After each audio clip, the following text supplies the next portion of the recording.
బాబు, ఈ పోలీసు వాళ్ళ బాధలు మేము భరించలేము. మా వృత్తి మేము చేసుకోవడానికి మీరైనా అనుమతి ఇప్పించండి. మీకు నమస్కారం చేస్తాను. సావిత్రి, ఏమిటి నువ్వు మాట్లాడేది? అవును బాబు, ఈ ప్రపంచంలో జరిగే అన్యాయాలు అవినీతుల్లో మా భాగం చాలా కొద్ది బాబు.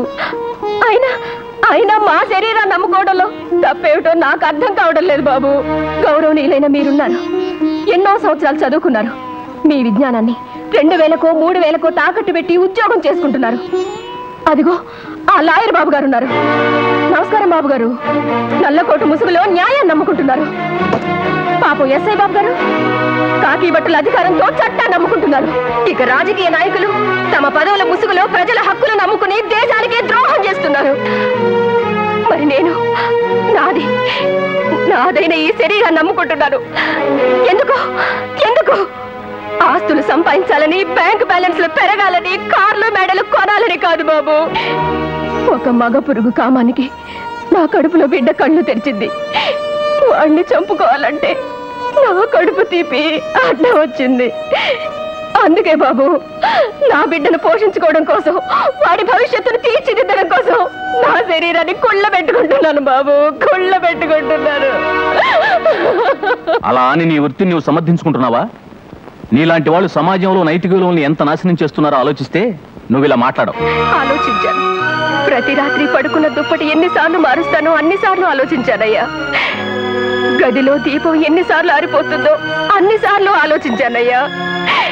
చీకట్లో చేస్తున్న పాపానికి బాధతో కన్నీళ్లు కారుస్తుంటే ఆ కన్నీళ్లను చేతులతో తడిమి, అబ్బో నీకప్పుడే చెమట పట్టించాను చూసావనే నికృష్ట జాతి నీచ రసికత ఉన్నంత కాలం మా శరీరాలను మేము అమ్ముకోవలసిందేనయ్యా.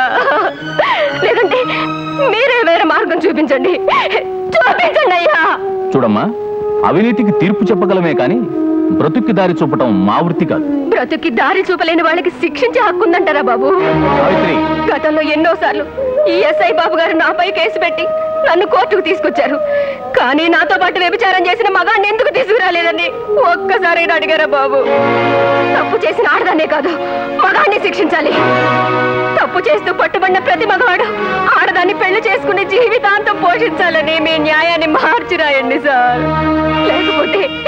లేకపోతే మా బ్రతుకులు ఇలాగే తెల్లారిపోతాయి. మేము వ్యభిచార పతివ్రతలుగానే బ్రతుకుతాం. ఆ బ్రతుకులోనే మా కన్నీళ్ళని తొక్కుకుంటూ బిడ్డకు పాలిచ్చే రొమ్ముల్ని, జన్మనిచ్చే మానాన్ని అమ్ముకుంటూ కొళ్ళి చేస్తాం బాబు, కొళ్ళి చేస్తాం బాబు.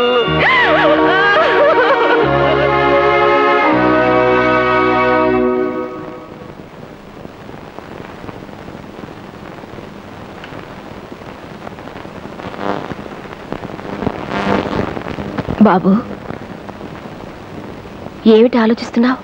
అమ్మా, అసలు నన్ను ఎందుకు కన్నావమ్మా? బాబు, నన్ను కనకపోతే నువ్వు చెడిపోయేదానివి కాదుగా. నా అన్నం కోసం, చదువు కోసం నువ్వు చెడిపోవాలా అమ్మా? బిడ్డల్ని బ్రతికించుకోవాలంటే అందరి అమ్మలు నీలానే చేస్తున్నారా అమ్మా? బాబు, నువ్వు చెడిపోయేది నా చదువు కోసమో తిండి కోసం అయితే నాకు చదువు వద్దు, తిండి వద్దమ్మా. నిన్ను నేను పోషిస్తానమ్మా. కాలు మంది చాక్లెట్లమ్మా, చూడాలమ్మా, పోషిస్తానమ్మా. వద్దమ్మా, వద్దు. నా కోసం నువ్వు చెడిపోవద్దమ్మా, చెడిపో.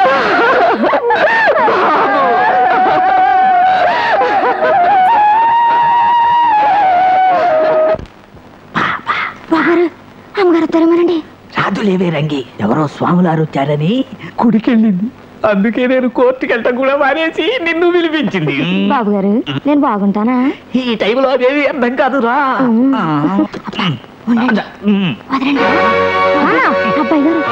అదే ఏం లేదురా, ఉంగరం ఎక్కడో పడిపోతాను, రంగి నేను కలిసి వెతుకుతున్నాము. పైన లేదు కదా, మంచం కింద చూడు. అన్నీ అబద్ధాలే. ఆడదానికి దిక్కాడు సినిమాలో ఇలానే కావలించుకుని పడుకుంటే ఆ అమ్మకి పిల్లోడు పుట్టాడు. అమ్మని రాని చెప్తాను. ఒరే నాయనా, బాబు తండ్రి, నా తండ్రి చచ్చిన కడుపును పుడతారా. ఇక్కడ చూసినవేవి మీ అమ్మకి చెప్పద్దు. అబద్ధాలు ఆడితే కళ్ళిపోతాయని మా టీచర్ చెప్పింది. అంతా ఉత్తిదే. నన్ను చూడు, నాకు బుద్ధి తెలిసినప్పటి నుంచి అన్ని అబద్ధాలే చెబుతున్నాను. నాకేమన్నా అయిందా? ఈ ఒక్క విషయం చెప్పకురా. నేను మాత్రం అబద్ధం చెప్పను. నా కడుపును చెడబుట్టావు కదరా. నీ కడుపును ఎక్కడ పుట్టాను? అమ్మ కడుపును పుట్టాడ. అమ్మ చెప్పిందిలే. ఒరేయ్, తండ్రిని మించిన దైవం లేడురా. ఇదిగో 20 రూపాయలు నీ ఇష్టం వచ్చినట్టు ఖర్చు పెట్టుకో. నోరు మూసుకోరా బాబు గారు. కాసేపు ఉండమంటారా? ముందు బయటికి తగలాడు. నా ఉంగరం నేనే వెతుకు చేస్తాను.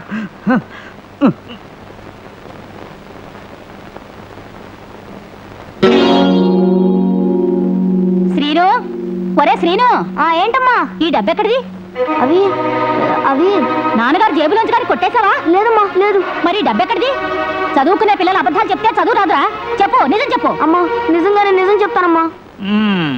చెడు తిరుగుళ్ళు తిరిగే భర్తని నువ్వు మాత్రం ఎంతకాలం సహించగలవు? సహించలేవు. చెదలు పట్టిన వెదురు కర్ర నిలుస్తుందా? నిలవదు. అలాగే వెధవ బుద్ధులు పుట్టిన ప్రతి మగాడు అంతే.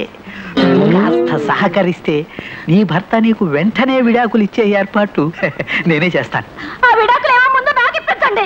యువతలు నేను పార్టీతో మాట్లాడుతుంటే భయం భక్తి లేకుండా మధ్యలో ఏమిటని పడుకోవాలా? నన్ను స్వాముల వారి దగ్గరికి పంపించి మీరు రంగి కలిసి చేసే పని ఏమిటి? నిజం చెప్పండి. ఈ తోడి బట్టి మీరు ప్రమాణం చేసి చెప్పండి. ఓహో, ఇదంతా నీ కొడుకు చేసిన నిర్వాహకం అన్నమాట. నా కొడుకు కాబట్టి నిజం చెప్పాడు. వస్తానండి. మీరు కూర్చోండి, మీకేం సంబంధం లేదు. మంచి లాయర్ని చూసుకుంటా.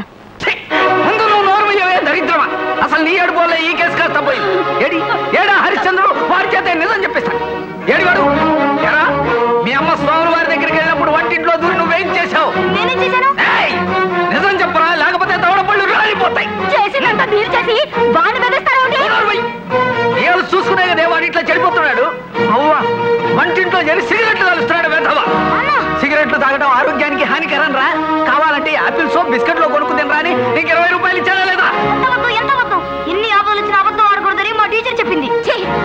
నోరు ముయ్యరా. దేవుళ్ళంటి మనిషి మీద అపోహలు వేస్తావా? అందుకేరా నీకు తక్కువ మార్కులు వస్తున్నాయి. లేదమ్మా, నాన్న చెప్పేదంత అబద్ధం. కావాలంటే నా పుస్తకాలు ఎత్తి మీద పెట్టుకుని ఒట్టేసి చెప్తాను. నాన్న రంగి మంచం మీద ఉండగా నేను కళ్ళారా చూశాను. నోరు ముయ్యరా వెధవ. మళ్ళీ ఆ కూత కూసావో పీక మీద కాలేసి తొక్కుతా. నువ్వు పీక మీద కాలేసి తొక్కినా సరే నేను నిజమే చెప్తాను. నువ్వు రంగి మంచం మీద పడుకున్నప్పుడు నేను చూశాను.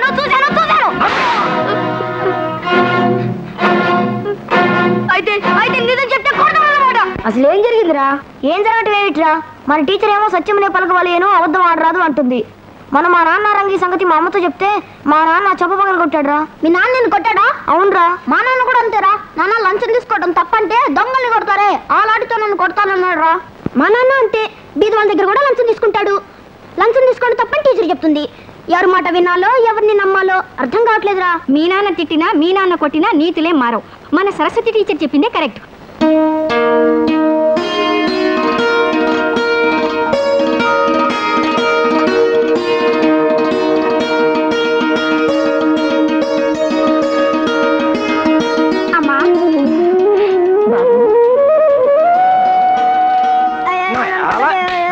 బ్రాండీ షాప్ లో చేరి 4 రాళ్ళు సంపాదిద్దాం అనుకుంటే తాగుండి నడుచుకుంటాను.